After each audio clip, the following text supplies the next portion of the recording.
안녕하세요. 저는 헌신하다 헌신자가 될 뻔했던 40대 여자입니다. 헌신하다 헌신자가 된다는 말을 많이 들어보셨을 거예요. 좋아하는 사람에게 간도 쓸개도 빼줄 정도로 너무 잘해주면 나중에 뒤통수 맞는다는 뜻이에요. 그런데 그게 제 일이 될 줄 누가 알았겠어요? 하지만 저는 가만히 당하고 있지 않았습니다. 저를 헌신장 만들려고 했던 남편을 반대로 쓰레기통에 처박힌 신세로 만들어 주었거든요. 이렇게 할 수 있었던 건 저에게 든든한 지원군이 있었기 때문입니다. 그 지원군은 바로 우리 막내 동생이었어요. 형제끼리 어떻게 그럴 수 있는지 궁금하실 거예요. 다 그럴 만한 사정이 있었답니다. 이제부터 이야기해 볼 테니 잘 들어주셨으면 좋겠어요. 제 어린 시절은 평범했습니다. 22살에 절 낳아 아직 나이가 젊으셨던 엄마 친구처럼요. 지력을 존경하게 되더라고요. 하지만 대학생 남편과의 만남은 제 행운이었어요. 결혼 후에도 지금까지 행복하게 잘 지내고 있답니다. 모습이 성실해 보여서 좋았거든요. 다른 사람들은 제 남편이 대학생이라 맨날 술 먹고 노는 줄 알지만 사실은 그렇지 않았어요. 남편의 집이 형편이 안 좋아서 학비를 버느라 아르바이트를 엄청 많이 했거든요. 그런데 어느 날 주말에 데이트를 하기로 했는데 남편이 갑자기 시간이 안 된다는 거예요. 그래서 제가 왜 그러냐고 물어보자 이렇게 대답하더라고요. 좀 있으면 신학기 아이. 전공 교재를 잔뜩 사야 하는데 책 살 돈이 모자라서 급하게 물류센터 아르바이트 좀 구했어. 데이트 하기로 했는데 약속 취소해서 미안해. 아르바이트 그렇게 많이 하는데도 학비를 내다 보니 교재 살 돈이 없었나 봐요. 저는 안쓰러운 마음에 제 돈으로 교재도 다 사주고 힘내라면 맛있는 것도 사 먹였어요. 하루는 또 남편 학교에서 행사가 있었습니다. 교수님들이랑 졸업생까지 참여하는 큰 행사였는데 허름한 옷밖에 없는 게 신경 쓰이더군요. 학교 행사에 이렇게 입고 갈 거야? 그러지 말고 오늘 나랑 옷 사러 가자. 내가 깔끔한 걸로 골라줄게. 게이트 비용은 물론이고 옷이면 음식이면 음식. 가끔 친구들과 놀 때 쓸 용돈까지 지어주며 거의 엄마처럼 챙겨줬던 것 같아요. 하지만 저는 그런 돈을 아깝다고 생각해 본 적이 없습니다. 그만큼 남편을 좋아했으니까요. 그런데 남편이 대학교 4학년이 되자 저에게 이런 말을 하더라고요. 수영아, 나 이제부터 학교 다니면서 공무원 시험 준비를 하려고. 졸업하고 나선 아독에서 살다시피 하면서 공무원 준비에만 매진할 거야. 그런데 수영아, 난 너한테 무작정 기다려 달라는 말을 못 하겠다. 주변의 얘기 들어보니까 공무원 시험에 붙고 나면 기다려준 여자친구 버리는 나쁜 놈들도 있대. 난 절대로 그런 짓은 하지 않을 거지만 혹시라도 내가 불안해할까 봐 걱정돼. 비록 내가 보잘것없는 공무원 준비생일 뿐이지만 너한테 확신을 주고 싶어. 내가 합격하던더라도 절대 널 버릴 일이 없다는 확신 말이야. 그래서 말인데, 수영아, 나랑 결혼해 줄래? 아직 대학생이었던 남편의 청혼은 정말 당황스러웠습니다. 결혼을 하기 위해 준비된 게 아무것도 없다고 생각했으니까요. 저는 정말 고민이 많이 되었어요. 하지만 여태까지 남편이 성실하게 공부하던 모습을 봤기 때문에 남편이 공무원에 붙을 거라는 확신이 있었어요. 결혼을 약속하게 되었죠. 결혼을 하겠다고 하자 저희 부모님은 처음에 조금 반대를 하셨어요. 하지만 남편이 2년 안에 공무원에 합격하지 못하면 무조건 공부를 포기하고 취업을 하겠다는 각서까지 써오는 바람에 허락을 하게 되셨죠. 예비 시댁의 형편이 안 좋다 보니 신혼집도 저희 친정에서 마련해 주시고 결혼 비용도 거의 저희 쪽에서 부담하며 결혼식을 올리게 되었습니다. 원래 딸은 엄마 팔자 따라간다고 일찍 결혼한 엄마처럼 저도 21살에 유부녀가 되었어요. 결혼 후 저는 본격적으로 남편의 뒷바라지를 시작했습니다. 독서실에 가서 공부를 하는 남편을 위해 도시락도 매일 싸주고 집중력에 도움이 될 것이라고 생각해 한약도 지어 먹였어요. 공부에 방해가 될까 봐 집안일도 거의 혼자 다 했죠. 시댁에 한 달에 한두 번 정도 내려갔는데 남편은 공부하라고 하고 저 혼자 내려갈 때도 많았어요. 시어머니는 남편이 13살 때 돌아가셨고 시아버지는 혼자 남편과 9살 차이 나는 시동생을 키우고 계셨어요. 시댁에 갈 때마다 아직 중학생이었던 시동생이 저를 반갑게 맞이해 주었답니다. 형수님, 지난주에 왜 안 오셨어요? 엄청 보고 싶었는데 처음에 시동생이 저한테 형님이라고 불렀을 때는 얼마나 낯간지러웠는지 모릅니다. 살짝만 기형한 그리 돈가스나 먹을까요? 우와, 돈가스 너무 좋아요.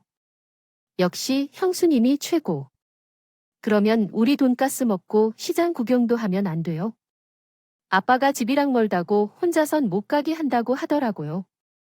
저한테도 남동생이 있어서 그런지 어린 시동생이 제 남동생처럼 느껴졌어요. 그래서 전 시댁에 갈 때마다 시동생을 여기저기 데리고 다니며 누나 동생처럼 친하게 지냈죠. 그런데 얼마 후 저희 집에 좋은 소식이 생겼어요. 남편이 공부를 시작한 지 1년 3개월 만에 공무원 시험에 합격했거든요. 나 이제 공무원 된 거라고 내가 말했지. 2년 안에 꼭 합격할 거라고. 이게 다 당신이 뒷바라지 해준 덕분이야. 여보, 날 믿어주고 응원해줘서 정말 고마워. 내가 당신한테 평생 잘할게. 역시 남편을 믿고 결혼하게 잘했다는 생각이 들었습니다. 이제는 뒷바라지 할 일도 끝났으니 아이만 낳고 잘 키우면 되겠다고 생각했죠. 그런데 얼마 지나지 않아 예상치 못한 일이 생기고 말았어요. 시댁에 갔는데 시아버지가 절 앉히고 이런 말씀을 하시더라고요. 며느라기 없지만 너한테 부탁이 하나 있구나. 너도 알지만 우리 창우가 공부를 정말 잘하자니 시골이라 학생 수가 많지 않지만 종교 1등을 한 번도 놓친 적이 없단다. 큰 우물에서 놀아야 큰 사람이 되는 거라고. 우리 창우 서울에서 공부시키면 나중에 큰 사람이 되지 않겠니네? 그게 갑자기 무슨 말씀이세요? 도련님을 서울에서 공부시키지 있다고요? 그래, 우리 창우, 내가 데려가서 서울에서 공부 좀 시켜주면 안 되겠니? 염치 없는 부탁인 줄은 알지만 내가 부탁할 사람이 너밖에 없구나. 우리 창호, 정말 불쌍한 애야? 겨우 살 때지. 엄마 죽고 엄마한테 따뜻한 사랑도 별로 못 받아 보내란다. 내가 일하러 다닌다고 밥도 제대로 못 챙겨주고 그 어린 게 정말 고생하면서 자랐어. 그런데 저게 저렇게 공부? 잘하는데도 내가 시골에서 뒷바라지를 못 해주니 마음이 찢어지는 그만큼의 어느 날 나중에 늙은 나를 부양해 달라는 소린 하지 않을 테니 제발 우리 창우만 좀 도와주시라고 시험치는 시어머니 제 두 손을 꼭 붙잡고 눈물까지 글썽이면서 부탁을 하시더라고요. 저는 깊은 고민에 빠지고 말았습니다. 남편 뒷바라지가 끝나서 이제 자유로울 거라고 생각했는데 이번에는 시동생 뒷바라지까지 해달라고 해요. 게다가 시동생이 이제 막 고등학교를 올라가는 아이라 대학까지 보내려면 1에서 2년에 끝날 문제도 아니었거든요. 하지만 매정하게 거절하기엔 제 마음이 너무 아팠습니다. 시동생이 평소에 저한테 워낙 잘했기도 했고 그렇게 공부를 잘하는데 그 재능이 낭비되는 것도 아까웠어요.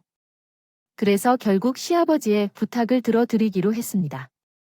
이 사실을 알게 된 남편은 정말 고맙다며 저를 꼭 안아주더라고요. 시아버지도 몇 번이나 좋았습니다. 좋더라고요. 하루는 주말에 별것도 아닌 걸로 남편하고 티격태격했던 적이 있습니다. 그런데 물을 마시러 나왔던 시동생이 그 모습을 보고선 이렇게 얘기하더라고요. 천사 형수님과 악마 형의 데스매치. 과연 이 경기 누가 이길 것인가? 모든 사람의 바람대로 권선징악이 이루어질 건가요? 아니면 모두의 예상을 깨고 악독한 저 악마가 이길까요? 참고로 저는 천사 쪽에 걸겠습니다. 하늘은 착한 사람의 편이거든요. 얘야, 창우야, 왜 난 악마고 이 사람은 천사야. 이야 악마가 인간의 말을 하네요. 인간의 탈을 쓴 악마인가 봅니다. 여러분 현혹되지 마십시오. 천사를 괴롭히는 저 사람은 인간이 아니라 악마입니다. 뭐라고? 아유 진짜 내가 쟤 때문에 못 살겠네. 야, 미친. 형은 난데 너 왜 맨날 내 형수 끼고 도냐? 여보, 지금 나 질투하는 거야? 그러게, 당신도 도련님이랑 자주 좀 놀아주지. 그랬어. 에휴, 형이 돼 가지고 잘 안 놀아주니까 도련님이 나만 좋아하잖아. 그런데 도련님이 똑똑해서 그런지 확실히 사람 보는 눈은 있네. 내가 천사고 당신이 악마인 걸 어떻게 알았지? 저는 시동생이 그런 식으로 할 때마다 너무 웃겨서 빵 터졌어요. 평소에 공부할 때 그렇게 진중하다도 저런 모습만 보면 꼭 어린아이 같았거든요. 시동생은 착하기도 엄청 착했어요. 공부하느라 바쁠 텐데도 틈틈이 집안일을 도와주려고 했거든요. 하루는 다 같이 밥을 먹고 나서 남편이 그냥 자리에서 일어나는 거예요. 그러자 시동생이 이렇게 말하더군요. 이야, 공무원 시험 뒷바라지 해준 우리 천사 형수님. 본인 밥그릇까지 치우게 하는 사람 여기 있네. 형, 나 궁금한 게 있는데, 형 얼굴에 있는 그 철면피, 혹시 두께가 몇 센치야? 어림잡아도 한 5cm 될 것 같은데, 뭐라고? 이게 진짜 형한테 못하는 말이 없어? 내가 정말 너 때문에 못 산다. 이 집에 내 편 하나도 없나 봐. 시동생이 자꾸 눈치를 주니까 남편은 모시기는 척 집안일을 도와주곤 했어요. 시동생은 저에게 든든한 복가 되자 귀여운 동생이었고 저는 시동생과 살면서 애를 둘이나 낳았어요. 큰애가 아들, 작은 애가 딸이었고 시동생은 저희 애들을 엄청 귀여워하더라고요. 형수님, 기저귀 벌써 가시면 어떡해요? 제가 가려고 했는데 그럼 우유는 제가 먹일게요. 얼른 들어가서 쉬세요. 일하느라 바쁜 남편보다 오히려 시동생이 더 저희 애들을 많이 챙겼답니다. 시동생은 열심히 공부를 해서 서울에 있는 명문대에 진학했어요. 시동생은 학자금 대출을 받겠다고 했지만 저는 반대했죠. 도련님, 사회생활을 시작하기도 전에 빚을 질 필요는 없잖아요. 그냥 우리가 학비 내줄 테니까 학자금 대출 받을 생각은 하지 마세요. 시동생은 그럴 수 없다며 거절했지만 저는 시동생이 고생하는 게 싫어서 설득 끝에 주기로 했어요. 그러자 시동생은 너무 고맙다며 나중에 자기가 와 꼭 갚겠다고 하더군요. 시동생은 법대 진학했는데 한사가 되고 싶다고 하더라고요. 하루는 같이 밥을 먹는데 로스쿨에 들어가고 싶다고 하더라고요. 로스쿨이 거기 학비가 엄청 비싸지 않아요? 부잣집 자식들만 다닐 수 있다고 하던데. 맞아요. 엄청 비싸요. 그런데 제가 찾아보니까 스쿨 학생한테 대출이 나온다고 하더라고요. 형수님, 정말 죄송하지만 로스쿨 첫 학비까지 내주실 수 있을까요? 그럼 제가 대출을 받아서 바로 갚을게요. 대출이 한두 푼도 아닌데 그걸 전부 다 대출받아서 어떻게 갚으려고 어쩔 수 없잖아요. 사법시험으로 뽑는 인원은 점점 줄어드는 추세라 거의 가망 없을 것 같고 로스쿨 답이긴 하거든요. 그래도 대 나오는 게 어디예요? 나중에라서 갚으면 되죠. 저는 그 말을 들은 이후 한참을 고민했어요. 아무리 대출이 나온다지만 그 큰 금액을 빌리면 이제 이야기를 이해할 수가 없겠어요. 에러 메시지가 나오면 왜 나오는지 설명해 주시겠어요? 의젓해진 모습을 보니 저도 내심 뿌듯했어요. 얼마 후 시동생은 대학을 졸업하고 로스쿨에 진학했어요. 그런데 로스쿨에 들어간 지 얼마 안 됐을 때 시동생이 저한테 이러더라고요. 형수님, 저 이제 독립하려고 해요. 제가 눈치 없이 너무 오래부터 살면서 형수님한테 민폐만 계속 끼친 것 같아요. 형수님한테 입은 은혜는 제가 꼭 판사가 되어서 갚을 거예요. 몇 년이 걸리더라도 꼭 갚고 말 거예요. 그러니까 기다려주세요. 시동생은 그렇게 말하고 선자취방을 구해서 나갔어요. 거의 10년 가까이 같이 살았는데 갑자기 나가니까 얼마나 허전했는지 몰라요. 이젠 제가 간식을 만들어주면 호들갑을 떨어주는 사람도 없고 남편이랑 싸웠을 때 제 편을 들어주는 사람도 없었으니까요. 물론 저희 애들이 있긴 했지만 아직 나이가 어려서 시동생이 많이 달랐죠. 시동생이 독립한 이후에는 자주 만나지 못했지만 연락은 가끔씩 있어요. 했습니다. 전속으로 시동생이 잘 되기만을 바랬습니다. 이후 시동생은 3년의 로스쿨 과정을 마치고 경력을 쌓기 위해 변호사로 일하기 시작했어요. 그리고 시간이 흘러 30대 중후반의 판사로 임용되었습니다. 그 소식을 들었을 때 정말 너무 기뻐서 소리를 지르고 말았어요. 저는 시동생을 축하하기 위해 주말에 저희 집으로 초대했어요. 그리고 남편에게 이 사실을 말했죠. 여보, 이번 주말에 도련님 판사 된 기념으로 우리 집에 초대하기로 했는데 그날 시간 되지. 도련님이 좋아하는 음식 좀 많이 해주려고 그냥 대충 사 먹이면 되지. 아, 뭘. 직접 음식까지 해 먹여놔. 그날 바쁜데 뭐. 설마 또 사진 찍으러 가는 거야? 아, 또라이. 내가 뭐 얼마나 자주 나갔다고 그래? 이 나이에 이런 건전한 취미 생활이 있으면 좋은 거 아니야? 술 먹고 노름하는 인간들도 있는데. 정돈, 당연히 이해줘야 되는 거 아니냐고. 남편은 원래부터 사진 찍는 걸 좋아했는데 몇 년 전부터 사진 동호회 가입해서 다니기 시작했어요. 그런데 아무리 동호회 모임이 있다지만 자기 동생 판사는 기념으로 축가 파티하는 자리에 참석해야 되는 거 아닌가요? 그거 한 번 빠진다고 큰일 나는 것도 아니잖아요. 끝까지 동호회 나가겠다는 남편 때문에 기분이 상하긴 했지만 어차피 주인공은 시동생이 있으니 그냥 우리끼리 축하해주기로 했습니다. 그렇게 시동생이 판사가 된 지도 1년이 지났고 저희 큰아들은 대학생이 되었습니다. 저도 엄마처럼 40대 초반에 자식을 대학에 보낸다는 게 새롭더라고요. 둘째 딸도 고등학교 2학년에 올라갔으니 거의 다 키운 거나 마찬가지였어요. 이제는 애들만 잘 졸업하고 결혼하면 제 역할은 충분히 잘하고 끝난 거라고 생각하고 있었죠. 그런데 평화롭던 저의 일상이 와장창 깨져버리는 일이 발생하고 말았어요. 어느 날 제 휴대폰에 모르는 번호로 어떤 사진이 하나 날아왔습니다. 두 남녀가 침대에서 다정하게 껴안고 있는 사진이더라. 그 사진을 보자마자 너무 놀라 털썩 주저앉고 말았어요. 그 사진 속 남자가 바로 제 편이었거든요. 저는 떨리는 손으로 그 사진을 보낸 사람한테 전화를 해서 만나자고 했어요. 그 여잔 흔쾌히 알겠다고 하더군요. 허겁지겁 카페로 가서 그 여자를 만나게 되었어요. 생머리를 길게 기은 채 짙은 화장을 하고 있는 그 여잔 저보다 한참 어려 보이더라고요. 그 여자는 팔짱을 낀 채 저를 위아래로 훑어보면서 이렇게 말하더군요. 그쪽이 우리 오예요? 와, 아무리 40대라도 이만 진짜 늙었다. 저 얼굴 쭈글쭈글한 것 좀 봐. 그러니 오빠가 나같이 예쁘고 탱탱한 여자한테 푹 빠지죠. 저기요, 그쪽 남편 더 이상 그쪽한테 미련 없거든요. 그러니까 그만 떨어져요. 그만큼 살았으면 됐잖아요. 애들도 벌써 다 컸다면서 이제 아빠 역할도 필요 없을 텐데 우리 오빠 그만 놔주고 헤어지라고 상관 요소. 이제 당당하게 저보고 헤어지라고 말하는 그 모습을 보고 너무 화가 나더군요. 그래서 저도 똑같이 받아쳤습니다. 야, 내가 뭘 하는데? 헤어져라 말아야지. 그리고 뭐, 오빠? 이제 곧 쉰을 바라보고 있는 남자한테 오빠라고 부르고 싶니? 너도 참 딱하다. 그 나이에 얼마나 만날 남자가 없길래 애가 둘이나 딸린 남자를 만나? 야, 너야말로 꺼져. 그 사람은 내 오빠가 아니라 내 남편이고 우리 애들 아빠야. 그러자 상간녀는 일부러 저를 약 올리기라는 남편이 준 반지와 가방을 꺼내 저한테 자랑을 하더군요.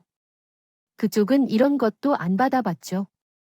하긴 사랑하는 마음이 없으니까 이런 선물도 안 사줬겠지. 우리 오빠가 그러는데 애들 때문에 그쪽이랑 억지로 사는 거래요. 그리고 우리 오빠랑 엄청 뜨겁거나 그쪽은 뱃살이 축 처져 가지고 우리 오빠가 거들떠 보지도 않죠. 그 인간이 너한테 그렇게 말하더니 젊은 여자 한 번 꼬셔보겠다고 입에 발리 말했나 봤더라. 그거 내가 속은 거야? 그렇게 널 사랑했으면 진작에 나한테 이혼하자고 했겠지. 그런데 왜 안 그랬겠어? 너하고 그냥 잠깐 노는 것뿐이니까 그랬겠지. 머리가 텅텅 비어서 그 정도도 생각 못하니? 하긴 그 정도로 멍청하니까 나이든 유부남이랑 만나면서 인생을 낭비하는 지이 하겠지. 뭐라고요? 멍청한 건 내가 아니라 그쪽이지. 그든 남편이 바람 피우는 줄도 모르고 순진하게 속아 넘어간 그쪽이 멍청한 거지. 나 참 어이가 없어서. 지금 진짜 어이가 없는 게 누군데? 그래, 내가 그렇게 원하면 줄게. 내가 오늘 그 인간 쥐잡듯이 잡아서 쓰레기통에 버릴 테니까. 주던지 말던지 마음대로 해. 저는 씩씩거리며 그 자리를 빠져나왔어요. 그리고 저는 그날 집에 돌아온 남편에게 사진을 보여주며 사실대로 말하라고 추궁했습니다. 남편은 사진을 보자마자 얼굴이 하얗게 질리더군요. 여보, 그게 아니라? 그게 아니면 뭔데? 여자가 그러더라. 둘이 아주 뜨거운 사이라며 반지도 사주고 가방도 사줬다며 나랑 이혼하고 이 여자랑 재혼하려고 했니? 남편은 제가 모든 사실을 다 알고 있다는 걸 깨닫고서 갑자기 제 앞에 무릎을 꿇더니 잠깐의 실수였어. 사진 동호회에서 그 여자가 나한테 잘해주길래 나도 모르게 넘어갔던 것뿐이야. 당신도 그렇지만 내가 너무 어릴 때 결혼했잖아. 그래서 연애라고 당신하고 밖에 안 해봤는데 젊은 여자가 꼬리치니까 연애 시절 생각이 나면서 잠깐 설렜었나 봐라고 말했습니다. 여보, 나 당장 그 여자랑 헤어질게. 그러니까 이번 한 번만 봐주라. 사진 동호회 왜 그렇게 집착하나? 했더니 그 여자랑 만나려고 그랬구나. 이해하다. 이해가 되네. 그 동호회 이름 바꿔야 되는 거 아니야? 사진 동호회가 아니라 불륜 동호회로. 여보 많이 화난 건 아는데 제발 나 한 번만 용서해주라. 나 사진 동호도 당장 그만둘게 하니 아예 카메라도 버리게. 이게 다 내가 사진 찍는다고 나 돼서 그런 거야? 여보, 우리 그래도 같이 산 세월이 20년이 넘잖아. 남자는 살면서 실수 한 번쯤은 하는 거래. 나도 그냥 실수했다고 생각하고 용서해주면 안 될까? 남편은 제 앞에 무릎을 꿇은 채 계속 울면서 빌덕이지만 제 화는 쉽게 가라앉지 않았습니다. 그 어린 나이에 남편과 결혼에 고생했던 세월이 눈앞을 주마등처럼 스쳐 지나가더라고요. 대학생이었던 남편을 연애 시절부터 돈 써주면서 만나고 공무원 뒷바라지까지 다 했는데 그런 저를 배신했다는 게 너무 충격이었어요. 할 수만 있다면 결혼 전으로 돌아가고 싶은 마음까지 들더라고요. 하지만 그간 살았던 정에 있어서 그런지 쉽게 이혼해야 한다는 결심을 하진 못하겠더군요. 그래서 전 일단 당분간 남편을 지켜보기로 했습니다. 그 후 남편은 정말로 사진동에도 나가지 않고 카메라도 갖다 버리더군요. 하루에도 몇 번씩 그 여자가 보냈던 사진이 머릿속에 떠올라 괴로웠지만 최대한 잊어보려고 노력했어요. 배우자가 바람을 피워도 용서하고 잘 사는 부부들이 있다길래 저도 희망을 가져보려고 했죠. 그런데 그 일이 있은 지 2주밖에 안 됐는데 제 인내심을 폭하게 하는 사건이 있었습니다. 그 당시 시동생이 2년 만난 여자친구가 있었는데 그 여자친구와 결혼을 하겠다고 하더라고요. 저는 아직 남편 때문에 화가 나 있는 상태였지만 시동생의 결혼을 위해 상견례에 참석하게 되었어요. 남편은 너무 미웠지만 시동생은 너무 예쁘고 애틋한 존재였으니까요. 최대한 밝게 웃으려고 노력하면서 상견 자리에서 대화를 나누었답니다. 그런데 한창 사돈 어른들과 대화를 나누던 도중 갑자기 누가 문을 벌컥 열고 들어오는 거예요. 고개를 돌려 문 쪽을 바라본 전 너무 어이가 없어서 입을 쩍 벌리고 말았어요. 난데없이 상견례장에 쳐들어온 건 다름 아닌 남편의 상간녀였습니다. 야, 비켜. 여기 내 자리든 빨리 비키라고. 상간녀는 저한테 걸어오더니 저를 손으로 마구 밀더 그요 견해 자리에 있던 모두가 그 모습을 보고 경악을 했어요. 상가여서 저와 남편뿐이었으니까요. 너 지금 이게 무슨 짓이야? 여기가 어딘 줄 알고 찾아와? 어디긴 어디야. 우리 도련님 상견의 자리잖아. 안녕하세요, 사돈어른. 많이 놀라셨죠? 뭔가 착오가 있으셨던 것 같은데 이 자리의 주인은 이 여자가 아니라 바로 저입니다. 제가 앞으로 형수 될 사람이에요. 야, 너 미쳤어? 상관이여 주제 뭐 형수가 될 사람? 내가 이렇게 버젓이 살아있는데 내가 왜 우리 도련님 형수야? 너 아주 머리가 돌아버렸구나. 돌아버린 건 내가 아니라 너지. 우리 오빠 얼마나 들들복하길래 오빠가 사진 동화에도 안 나오니? 그렇게 내가 숨 막히게 하니까 오빠가 너랑 살기 싫다고 하는 거야? 야, 빨리 안 비켜. 아, 여기 내 자리라니. 그때 옆에서 지켜보고 있던 저희 시아버지가 나섰습니다. 이런 미친 것을 봤나? 창섭이, 너 얼른이 여자 끌어내네. 동생 견의 자리에서 이게 무슨 창피한 짓이야. 그런데 그때 상가가 갑자기 테이블 위에 사진 한 장을 턱 내려 놓더군요. 충격적이게도 그 사진은 임신 초음파 사진이었습니다. 아버님, 저한테 그렇게 말하시면 안 돼요. 제 뱃속엔 아버님 손주가 들어있다고요. 이 집안 애까지 가졌으니 절 며느리로 인정해 주실 수밖에 없을 거요. 뭐야, 우리 아들, 애까지 했다고. 아이고, 이게 무슨 일이야? 아이고, 시아버지. 너무 큰 충격에 뒷목을 잡고 의자에 털썩 주저앉으시더니 저도 상간녀가 임신을 했다는 사실에 놀라긴 마찬가지였습니다. 아주 미치고 팔짝 뛰는 줄 알았죠. 그런데 그때 갑자기 이 모든 걸 지켜보고 있던 시동생이 벌떡 일어나더군요. 시동생은 터벅터벅 걸어가 제 의자에 엉덩이를 들이밀고 있던 상간녀의 목덜미를 자꾸 일으켰어요. 오, 뭐 하는 거야? 이 손 안 와, 안 와. 아니, 못 나. 당신이 뭔데 내 형수 될 사람이라는 거야? 어디서 그 사고로 몸뚱이를 갖다가 그런 말도 안 되는 헛소리를 짓거모? 싸구려 몸뚱이 유부남인 줄 뻔히 알면서 우리 형애까지 뵌 사람이 싸구려 몸뚱이가 아니면 뭐야? 도대체 그 뇌 속에 무슨 쓰레기가 들어있길래 감히 우리 가족끼리 하는 상견례 자리까지 쳐들어오냐고? 이거 놔. 내가 아무리 이래봤자 난 내 형수가 될 수밖에 없거든. 내 형이 나랑 결혼한다고 했어? 너 나한테 이렇게 함부로 하다가 나중에 후회한다. 후회는 무슨 후회? 형이 밖에서 어떤 짓거리를 했는지 모르겠는데 당신 같은 인간 절대로 내 형수로 인정 못해. 우리 형수님이 어떤 사람인지 알고 감히 그 자리를 넘보냐? 나 고등학교 때부터 먹여주고 재워주고 공부까지 다 시켜준 내 은인이야. 대학교 학비에 비싼 로스쿨 학비까지 지원해준 사람이라고. 그런데 우리 형수님 발톱대도 못 미치는 너 같은 것이 감히 이딴 짓을? 싸구려 몸뚱이가 굴리는 주제. 우리 이 천사 같은 형수님 마음에 상처를 주냐고래? 판사 시동생 갖고 싶어서 투자 좀 했다고 하던데 그거랑 나랑 무슨 상관이야? 그래, 잘 알고 있네. 나 판사야. 아무리 간통죄가 폐지됐다지만 법조인 앞에서 상간녀가 이렇게 당당하게 나와도 되는 건가? 의자를 아주 탈탈 털리고 싶은가? 보지, 당신 운 좋은 줄 알아. 간통죄가 폐지만 안 됐어도 너 같은 건 아주 내가 깜방에 쳐 넣었을 거라 알겠어. 당장 꺼져.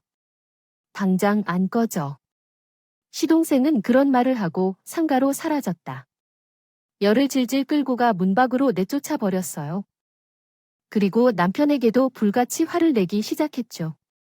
형, 어떻게 그럴 수가 있어? 형수님이 형한테 얼마나 잘했는데, 형이랑 날 위해서 얼마나 많이 희생했는데, 창우야, 그런 게 아니라. 저 내가 진정 오늘 여기 오는 줄도 몰랐단 말이야. 정리했다고? 그럼 저 여자 뱃속에는 얜 어떠할 건데, 해라며. 정말 이래도 되는 거야? 나도 저 여자가 임신한 줄로 몰랐단 말이야. 결혼하자고 한 건 맞지만, 그걸 진심으로 받아들일 줄은 몰랐어. 난 그냥 젊은 여자랑 즐기고 싶었던 것뿐이라고. 젊은 여자랑 즐겨 사람이었어. 진짜 실망이다. 양심 있긴 한 거야? 형, 솔직히 형수님 없었으면 공무원 될 수 있었을 것 같아. 형수님이 돈 한 푼 못 버는 형이랑 결혼해서 뒷바라지 다 해줬잖아. 그것뿐이야. 고등학생이었던 날 데려다가 키워주고 나 판사까지 만들어준 사람이야. 그런 사람한테 평생을 잘하면서 은혜 갚지 못할 망정. 이렇게 뒤통수를 치고 배신을 해? 형이 그런데도 사람이야? 나 형수님한테 상처 주는 인간 절대 용서 못해. 난 너 같은 사람을 내 형으로 인정하기 싫으니까 앞으로 내 형이라고 하지도 마. 한바탕 폭풍이 지나가고 상견례 자리는 완전히 파토가 나 버렸습니다. 시동생과 시아버지가 사돈 어른들께 고개 숙여 사과를 하셨고 저는 집으로 돌아왔죠. 남편은 쪽팔리는 줄은 아는지 그날 이후 집에도 잘 들어오지 않고 더 밖으로 나가더군요. 저는 그러거나 말거나 신경 쓰지 않았습니다. 이젠 이혼해야다는 결심을 굳혔어요. 그 일이 있고 며칠 후 시동생이 저희 집에 찾아왔습니다. 저에게 남편과 어떻게 할 거냐고 묻길래 이혼한다고 했어요. 그랬더니 시동생이 고개를 끄덕이며 이렇게 말하더군요. 형수님, 잘 생각하셨어요. 저도 형수니까 저희 형이랑 같은 사람이 우리 형 같은 쓰레기랑 같이 사는 건 말이 안 되잖아요. 형수님, 그거 기억나세요? 예전에 제가 저희 형한테 악마라고 놀렸었는데 그냥 장난이었는데 지금 보니까 진짜 악마였다 봐요. 형수님, 이혼 소송할 때 필요한 거 있으면 제가 얼마든지 도와드릴게요. 그리고 제가 잘 아는 이혼 전문 변호사도 있으니까 소개해 드릴게요. 형수님, 제가 형수님한테 입은 은혜 꼭 갚겠다고 말한 거 기억하시죠? 그 약속 지킬 테니까 조금만 기다려 주세요. 형이랑 이혼하더니 꼭 갚을 테니까요. 이번에도 제 편을 들어주는 시동생을 보니 저도 모르게 눈물이 쏟아지더군요.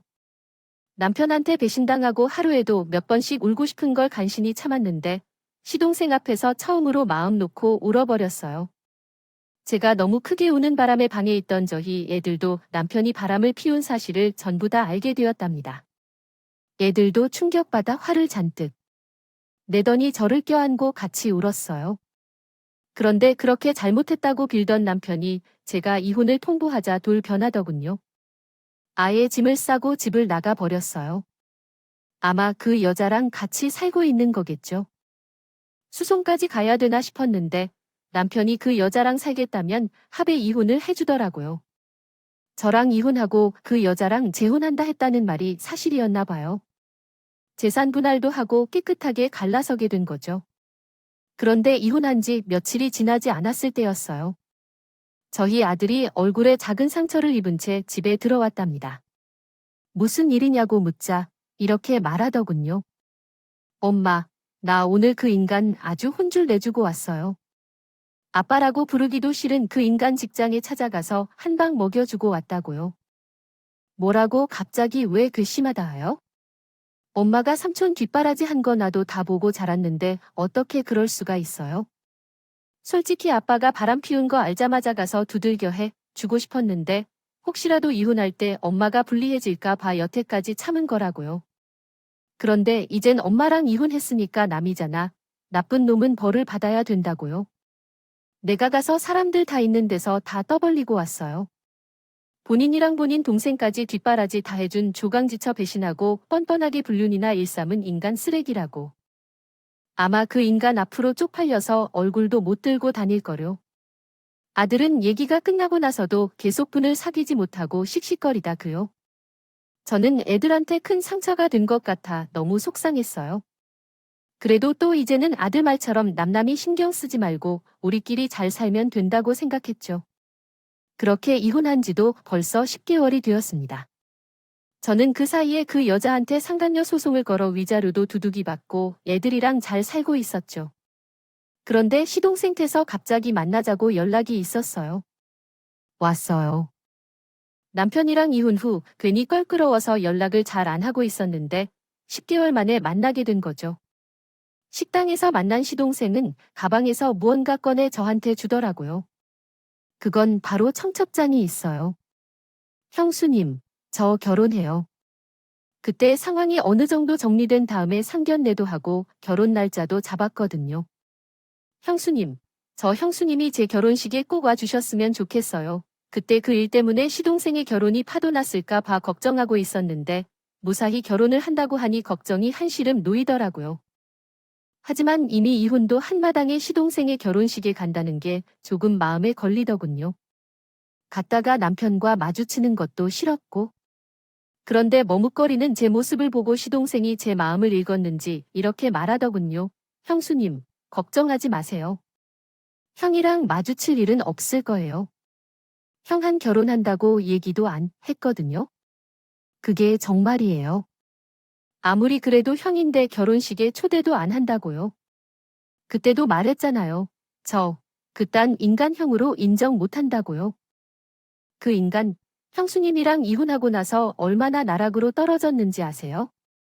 직장에 불륜 남으로 소문나고 민원까지 들어오는 바람에 창에서 못 다니겠다고 공무원도 그만뒀어요. 형수님이 그렇게 힘들게 뒷바라지해 공무원 만들어놨더니지 혼자 쓰레기 짓 하다가 공무원 자리까지 버렸다고 그뿐인 줄 아세요? 그동안 공무원 생활하면서 모아뒀던 돈, 그 여자한테 다 탈탈 털렸어요. 그 여자가 형수님한테 위자료 줬죠. 그거 우리 형 돈이에요. 아주 여자에 미쳐가지고 그 여자한테 가게까지 내주고 생활비까지 다 지원해 줬다고요. 그런데 웃긴 게 뭔 줄 아세요? 우리 형이 공 그만두니까 그 여자가 우리 형을 뻥 차버렸어요. 진짜 꼴 보기 안 와요. 뭐라고요? 그럼 그 여자 뱃속에 있는 애는요, 임신했다고 했었잖아요. 유부남이라 꼬시는 그런 여자 하는 말을 믿어요? 당연히 임신도 뻥이었어. 어디서 초음파 사진을 구해와서 우리 다 속인 거라고요. 상견례 와서 그 난리지 치길래 우리 형이랑 진심으로 재혼할 생각인 줄 알았는데 알고 보니 꽃뱀이 있지 뭐예요. 그 인간은 그런 줄도 모르고 젊은 여자라고 헬렐레 해선 아참. 저희 아버지도 엄청 화나셔서 형이랑 연락도 안 하세요. 아시잖아요. 저희 아버지가 형수님한테 얼마나 고마워하셨는지요. 아버지가 못 해준 거 형수님이 다 해주셨는데 그런 형수님을 배신했으며 달라고 그랬는데 제가 형한테 꺼지라고 했어요. 지금은 작은 월세방에서 혼자 거지처럼 지내고 있다고 하더라고요. 그 초음파 사진이 가짜일 줄은 전혀 예상도 못했었는데 역시 불륜을 하는 것들은 일반 상식을 초월하라. 제가 뻥진 표정으로 앉아있는데 갑자기 시동생이 진지한 표정으로 이렇게 얘기하더군요. 형수님, 여태까지 저 뒷바라지 해주신 거 너무 감사해요. 언젠간 꼭 갚겠다고 약속했는데 이제는 정말로 갚을 돈이 너무 많아요. 그동안 해주신 게 너무 많아 한꺼번에 갚기는 힘들 것 같아요. 그래서 일단 학비를 먼저 갚고 싶어요. 형수님, 형수님, 잠시만요. 시동생은 말하다 말고 갑자기 휴대폰을 만지작거리기 시작했습니다. 잠시 후 제 휴대폰에는 시동생 이름으로 된 입금 내역 알림이 떴습니다. 그걸 본 저는 너무 놀라 입이 떡 벌어지고 말았어요. 100만 원도 아닌 거금 1억 원이 이제 통장에 들어온 거예요. 아니, 도련님, 이게 뭐예요? 이렇게 큰 돈을 왜 주시는 거예요? 아, 이런 거 안 줘도 돼요? 내가 뭐 돈 받자고 도련님을 도와준 줄 알아요? 큰 돈 아니에요. 그동안 형수님이 저 뒷바라지 아느라 들었던 생활비랑 이것저것 다 합치면 한참 모자라다고. 형수님이 거의 10년 가까이 저 뒷바라지를 해주셨으니까. 저도 10년 동안 형수님한테 도움이 되고 싶어요. 일단 이거 받으시고 앞으로 10년간은 제가 다달이 100만 원씩 이체해 드릴게요. 이미 자동 이체 걸어놨으니까 절대 거절하지 말아주세요. 혹시라도 형수님이 회사를 그만두고 가게를 차리고 싶다거나 또 다른 일을 하고 싶으시면 언제든지 말씀하시고 제가 뭐든지 도와드릴 테니까요. 아니, 그래도 그렇지. 이건 너무 큰 돈인데. 게다가 10년간 매달 100만 원이라니. 아, 저 그 돈 못 받아요. 형수님, 그거 안 받으시면 저 평생 형수님께 죄송해서 못 살아요. 그러니까 제발 거절하지 말아주세요. 그리고 형수님, 비록 우리 형이랑은 안 좋게 끝났지만 저랑은 계속 누나 동생으로 지내주시면 안 될까요? 형수님과의 그동안 싸운 추억이 많은데 이렇게 남남이 되는 건 너무 싫단 말이에요. 저는 시동생의 그 말에 울컥 눈물이 나오고 말았습니다. 저도 남편과 이혼하면서 그렇게 예쁘게 했던 시동생과 볼 수 없게 되었다는 사실이 참 슬펐거든요. 저는 고개를 끄덕이며 시동생에게 그렇게 하자고 했어요. 앞으로는 형수와 시동생이 아닌 누나, 동생으로 지내자고요. 얼마 후 시동생은 결혼을 하게 되었습니다. 저한테 형수님이라고 부르며 달려오던 그 중학생이 어느새 훌쩍 커서 결혼을 하는 걸 보니 마음이 벅차 오르더군요. 흘러내리는 눈물을 남몰래 닦으며 마음속으로 시동생의 결혼을 축하해줬어요. 그런데 결혼식이 끝나고 필요 현장에서 식사를 하고 있는데 갑자기 누군가가 제 옆에 와서 제 팔을 붙잡더니 옆을 돌아보니 완전히 거짓 보고 있는 전 남편이 서 있었습니다.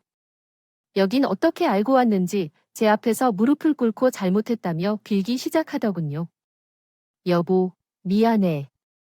네, 내가 정말 잘못했어.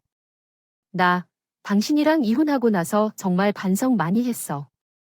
내가 그때는 젊은 여자한테 홀려서 잠깐 미쳤었나 봐. 그런데 나 그 여자 진심으로 사랑한 적 없어. 그 여자는 내 돈만 노리고 접근한 꽃뱀이라고. 여보, 제발 나 한 번만 용서해주면 안 될까? 내가 앞으로 정말 잘할게.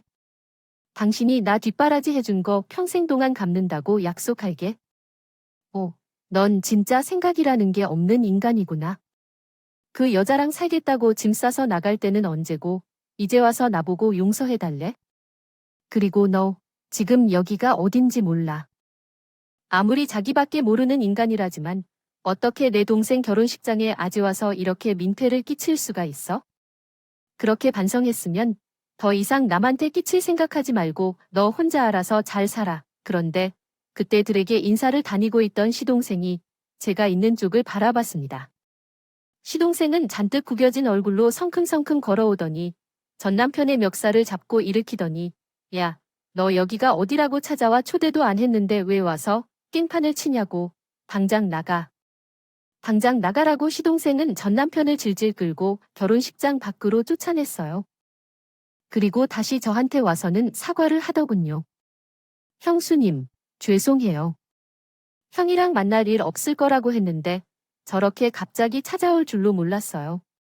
일단 제가 쫓아냈고 저 인간이 형수님한테도 접근하면 저한테 얼른 말해주세요. 제가 가만히 안 둘 테니까요. 저는 그제야 한시름 놓고 마음 편히 밥을 먹었습니다. 그런데 식사를 다 하고 예식장을 나가는데 예식장 앞에서 기다리고 있던 전 남편이 저한테 또 말을 걸더라고. 여보, 가지 말고 잠깐 나랑 대화 좀 하면 안 될까? 나랑 얘기하기 싫은 건 아는데 당신한테 진심으로 사과하고 싶어서 그래. 얘기하기 싫은 거 알면 그냥 꺼져. 이미 이혼해서 남인데 왜 나한테 와서 난리야? 나한테 이러는 것처럼 그 여자한테 가서 무릎 꿇고 다시 받아달라고 싹싹 빌어. 보던가 나보다 그 여자가 더 소중하니까 가정까지 깨고 바람 피운 거 아니었어. 난 너 같은 인간하고 더 이상 할 말 없으니까 다시 내 눈앞에 띄지 마. 당장 꺼져 버리라고. 저는 그렇게 말하고 전 남편의 손을 확 뿌리쳤던 남편은 계속 울면서 제 이름을 불렀지만 한 번도 저는 뒤돌아보지 않았죠. 절대 받아주지 않겠다는 제 의지가 확고한 걸 알았는지 전 남편은 그 이후로 제 앞에 얼씬거리지 않더라고요. 그 이후 저는 시동생이 보내준 돈으로 아들 학비도 내고 저축도 하고 있답니다. 시동생은 얼마 전 신혼여행을 다녀왔다며 저한테 명품백도 하나 사다 주더라고요. 저도 나중에 시동생이 아이를 낳으면 꼭 좋은 선물을 해줘야겠다고 생각했어요. 시동생을 닮은 아이라면 분명히 예쁘고 착한 아이일 테니까요. 여러분, 제가 앞에서 말했죠. 하다가 헌신짝 될 뻔했다고요. 그런데 전 든든한 시동생 덕분에 헌신작은커녕 튼튼하고 좋은 새 신발이 되었답니다. 진짜 헌신작이 된 건 제가 아니라 쓰레기 같은 제 전 남편이었고 제비도 은혜를 갚는다는데 사람이 되어서 은혜도 모르는 그 인간은 이런 꼴이 딱 어울리는 것 같아요. 공무원도 스스로 그만두고 거지꼴이 된 데다가 그 여자한테도 버림을 받았으니 앞으로도 계속 비참한 인생을 살겠죠. 물론 제가 남편과 시동생에게 뒷바라지하면서 무언가 바라고 했던 건 아니었어요. 하지만 이렇게 뒤통수를 맞을 줄은 전혀 몰랐죠. 여러분, 혹시라도 여러분께 은혜를 베푸는 사람이 있다면 적어도 그 사람을 배신하는 일은 절대 하지 않으시길 바랍니다. 그건 짐승도 하지 않는 짓이니까. 다들 서로 좋은 마음으로 배려하고 도움을 베푸는 행복한 세상이 되었으면 좋겠습니다. 그럼 전 이만 이야기를 마치도록 할게요. 들어주셔서 정말 감사합니다.